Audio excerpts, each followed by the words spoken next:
Map morphs with every interaction, every thought and feeling. What was a moment ago central becomes peripheral, and what was a moment ago irrelevant can become central. In this rendering, then, there is no separate self, nor is there anything but a more or less temporary context. There is human memory and perspective which conspire to capture experience in its irregular and faulty web.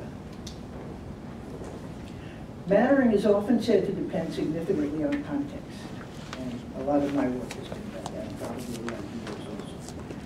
Let us consider carefully what we name context, because it's not unlike what many of us call nature. By this is meant the animals and plants that are out in the wild, outside ourselves and outside urban areas. Similarly, the idea of context is often viewed as an external or secondary influence on each individual. These two are all artificial and inhuman distinctions born of the need of the human mind to detect pattern and boundary. We're a part of nature, but narcissistically consider ourselves the center of that universe. If no other message gets through, the planet is desperately trying to tell us that this is not the case. And to continue to act upon this belief will mean certain destruction. Context also knows no boundary. It's a pattern of influences that are always morphing and changing shape and influence on any individual or aggregate. As I've said elsewhere, what begins as context ends as self. Any self can also serve as context for others. This important concept also exhausts the metaphor of intersectionality and is better served by a model incorporating complexity, such as that of multiplicity. Thus, I will not invoke crossroads or intersections as metaphorical meeting places. I will assert instead that forces and influences are differently embedded in each other and acting upon each other, sometimes functioning in unison or partially unison, but rarely, if ever, crossing at the corners. Let's open our imaginations to possibility. Human psychology is also a combination of potential and possibility that form themselves into patterns perceived by the human mind, just as material reality depends on the human senses. The human mind is pattern detector, or pattern creator, depending on which way you look at it. Training as a psychologist or psychotherapist certainly depends heavily on training the eyes and other senses to recognize certain repeated patterns and to see them rather than other possibilities. I actually would assert also that the DSM is little more than a compendium of such mutually acknowledged dynamic and behavioral patterns. And in that resemblance, it's hero big brother medical diagnosis only in form. That is, there's a family resemblance, they look alike. The professions that use this approach might do better to recognize the complex, intertwined nature of human psychology, but also that it exists only as potential and probability until it's observed. It's the act of observation itself and the eyes of the particular observer that frees probability into pattern and pattern into pathology. Once there's a pattern or the solid stuff of the human senses, then there appear to be boundaries that define this solidity. Human senses do not perceive the flow of energy and information across these so-called boundaries, nor does the Western mind understand that the space between them is far from empty. Now, I'm not going to leave you in outer space with these ideas whirling around you. Instead, let's come back to Earth where clinical practice matters. The clinical practice that we developed in what was then called radical feminism and is now called social constructivism involved several things in addition to gender, in addition to taking apart gender and seeing everywhere what the influence of gender is. Because if some of you know, once you see gender, whatever you see first, that's what I'm talking about, the morphing. If you see gender first, then you see ethnicity, then you suddenly see class, then you suddenly see sexual orientation. And the picture complicates itself, it doesn't simplify itself, if you're going to be seeing what's there.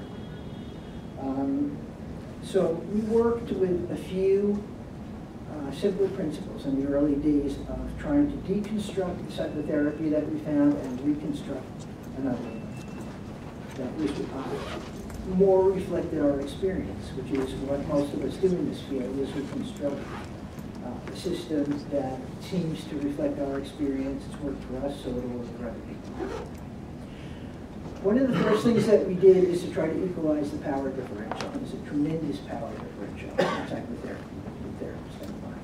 And I have to say we did some things that I would never do today in experiment. Like allowing the clients to decide when the sessions were or how long they would be.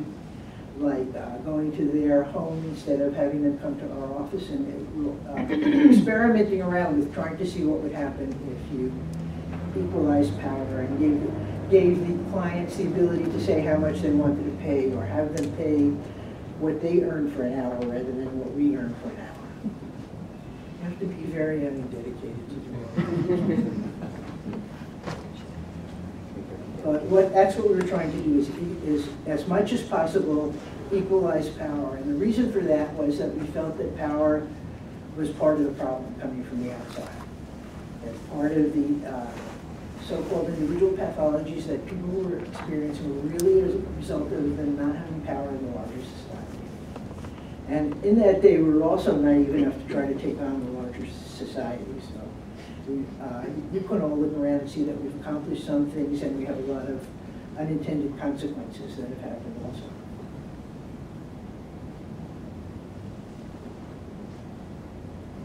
And probably I shouldn't say this as a feminist, but I can't resist saying things. I think that a lot of what we've accomplished in the long run has had more effect on boys than on girls. I see boys as much more whole human beings with feelings and respect for women and those kinds of things that we would have hoped for. And I'm worried about girls. Yeah. They're more than ever into the appearance stuff and being thinner and thinking that their power means that they decide who to have sex with and that they're having sex all day long. I think our girls are in a lot of trouble, and in certain ways in a lot more trouble than they were in the 1970s. And I can tell you, from the 1950s, which maybe a few of you may remember with me, that what is considered a Macy's ad in the newspaper now would have been pornography. Or Victoria's Secrets, or those kinds of things. If you're looking, and this is a metaphor I use a lot, if you're looking with 1950s eyes. So the other thing we were trying to do in equalizing power is to decolonize people's minds. And that, I don't know if you all use that term, since this is my first time crossing over into your field. But a lot of what we try to do, that comes a lot from liberation psychology and the more culturally based psychologies, that if people are colonized, your mind gets colonized as well. And what happens, and that's why we were always asked in the early days of doing feminism, but women want to do this. Or you see these Stockholm syndrome, or you see this, these cases that have been on television lately where people stay with the perpetrator. And why do they do that? And the idea here is that the mind, your own individual mind is colonized. And it's colonized in a lot of ways, and since we're speaking about physical appearance, it's colonized in what looks attractive to you, what doesn't look attractive to you, what you're seeing, what you're hearing, and so we're trying to, it's a deconstruction process to decolonize the mind. And those are a couple of ways that we brought what in a lot of therapies get called context inside the artificial boundary. And so what we're saying is that the boundary doesn't end at the door. The other thing that we've maintained in feminist therapy, and I'll hear from all of you how you've done that, is it began as an outsider therapy. And it's very useful, just like when you're traveling, and I think of the metaphor of travel a lot, because things become new when you travel. It's exciting, it's interesting. You want to look at how somebody uses a fork, not something you never think of doing when you're at home. Look at that, they use the fork in their left hand and then put it down and then pick up the knife or something. That's something you're going to notice and tell people. And the reason you're noticing it is because it's new to you, and also because you have an outsider location. And so in the work that I do, we try to maintain the outside location. We don't want to come in and be part of things. We want to still be able to see from the outside. This requires the practice of noticing. It's the question of what else is missing from this picture, rather than, oh, I see what's going on. But it's the humility to know I can't see everything. It's one of the strongest arguments for diversity. It's not the moral and ethical one, but different people see different things that you would never think of seeing. The other thing that I take from mapping and that I use in my therapy is the idea of choice points. The roads that diverge, as Robert Frost said, and which path do you take? So I think one of the things, if we all pay attention to it, that we do in psychotherapy, is that there are choice points all along the way. You're not just following a program. I'm a constructivist therapist, so I'll just deconstruct everything the person says for the rest of the day, right? At any moment that you're talking to somebody, several different